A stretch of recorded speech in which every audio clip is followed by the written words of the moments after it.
नमस्कार दोस्तों, राधे राधे। कैसे हैं आप सब? राधा रानी आपके ऊपर कृपा बरसाए रखें। कैसे हैं आप सब, ये बताने के लिए कृपया कमेंट बॉक्स में राधे राधे लिखिए। चलिए आज की इस वीडियो के बारे में बात करते हैं। तो इस वीडियो में हम संकट चौथ और बहुला चौथ के बारे में बात करेंगे। उस व्रत के क्या नियम है, क्या महत्व है, इस व्रत की एक छोटी सी लघु कथा भी सुनाएंगे आपको। तो कृपया वीडियो को पूरा देखिएगा और अगर पसंद आए तो लाइक और सब्सक्राइब जरूर करिएगा। धन्यवाद। चलिए वीडियो को प्रारंभ करते हैं। तो संकष्टी चौथ भाद्रपद मास के शुक्ल पक्ष की चतुर्थी तिथि को संकष्टी चौथ मनाया जाता है। इस व्रत के क्या नियम है? तो इस व्रत को भी वैसे ही मनाया जाता है जैसे छठ या और पर्व में सिर्फ एक दिन का व्रत नहीं होता है, उसी तरह ये भी व्रत भी होता है। इसमें एक दिन पहले नहाए खाए किया जाता है, अर्थात आप एक दिन पहले, व्रत के एक दिन पहले बाल को धोकर और उस दिन लहसुन प्याज का त्याग कर दीजिएगा। लहसुन प्याज नहीं खाइएगा। और दूसरे दिन जब व्रत प्रारंभ करिएगा तो सुबह प्रातःकाल उठ के स्नान करके और पूजा पाठ करके हाथ में जल लेकर गणेश जी के सामने संकल्प लीजिएगा कि आज का दिन मैं अपने पुत्र की रक्षा के लिए अपनी जो मनोकामना है उसको कह के गणेश चौथ का व्रत कर रही हूँ। मेरे व्रत को पूरा करिएगा, अगर कोई गलती सही हो तो उसको क्षमा करिएगा। इस प्रकार आप व्रत को प्रारंभ करिएगा और अच्छे से पूरे दिन ना किसी की बुराई और ना अन्न जल ग्रहण करिएगा। बिल्कुल निर्जल व्रत रहा जाता है। शाम को आप चौकी या पाटा बिछा के उस पे पीले या लाल वस्त्र बिछा के गणेश जी की प्रतिमा को रखिएगा, साथ में गौरा माता का भी, और ना हो तो गोबर के गौरी और गणेश बना के रखिएगा। उस पे दूब और धूप, अगरबत्ती, दीप दिखाइएगा, फूल, जल, कलश स्थापना करिएगा और विधि पूर्वक गणेश जी की पूजा करिएगा। चालीसा करिएगा, गणेश मंत्र करिएगा, ओम गण गणपताय नमः की माला करिएगा और गणेश चौथ की कथा को पढ़िएगा। विधि पूर्वक पूजा करिएगा, आरती करिएगा और फल चढ़ाइएगा। फल जरूर चढ़ाया जाता है। हमारे यहाँ कहा जाता है कि 4 प्रकार के फल चढ़ाए जाते हैं। कोई भी चीज़ 4 चढ़ाइएगा, क्योंकि चौथ का व्रत है, इसलिए कोई भी चीज़ 4 प्रकार की होनी चाहिए। विधि से उसका पूजा करिए। फिर चांद का जब उदय हो जाए, चंद्रोदय हो जाए, तो चांद को अर्घ देने के बाद ही आपका व्रत संपूर्ण माना जाएगा।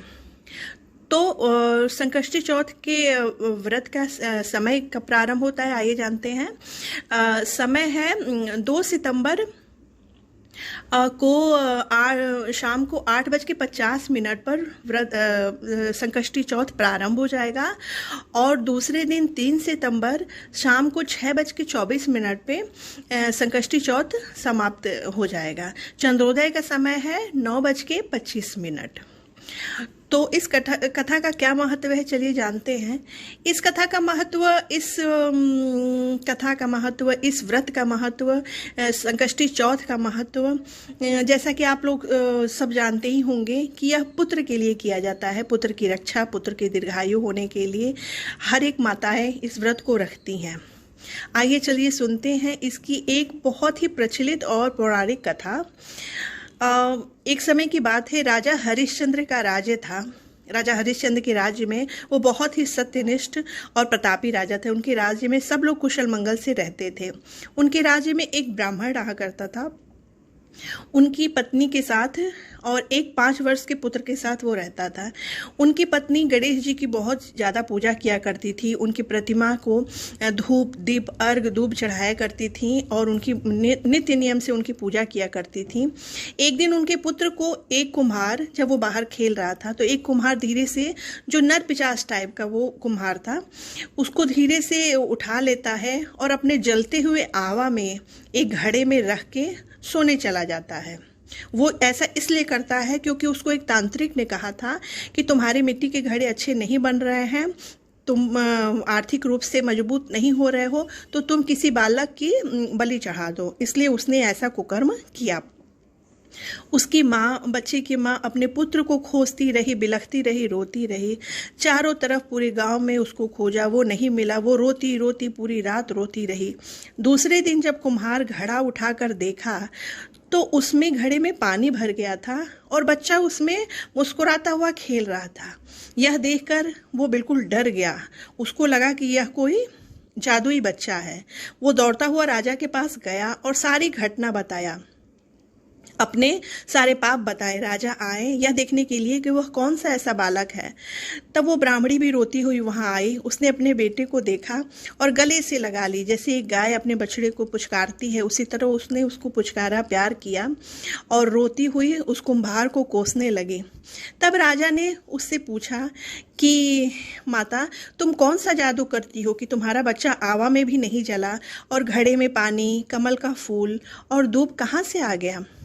तब वो बोली, मैं गणेश चौथ की पूजा करती हूँ। तभी से हर माताएं, कहा जाता है कि उसी समय से हर माताएं अपने पुत्र की दीर्घ आयु और सुरक्षा के लिए इस व्रत को करती हैं। और माताएं इस व्रत को करती हैं ताकि हमारा पुत्र चाहे जहाँ भी रहे, उसके ऊपर अगर कोई भी संकट आने वाली है, चाहे आई है, तो उसको गजानन गणपति बाबा उस विघ्न को हरेंगे। विघ्नहर्ता गजानन गणपति बाबा जी उस विघ्न को हर के पुत्र की रक्षा करेंगे। इसलिए सारी माताएं निर्जला होके कठिन तपस्या करके इस व्रत को रखती हैं।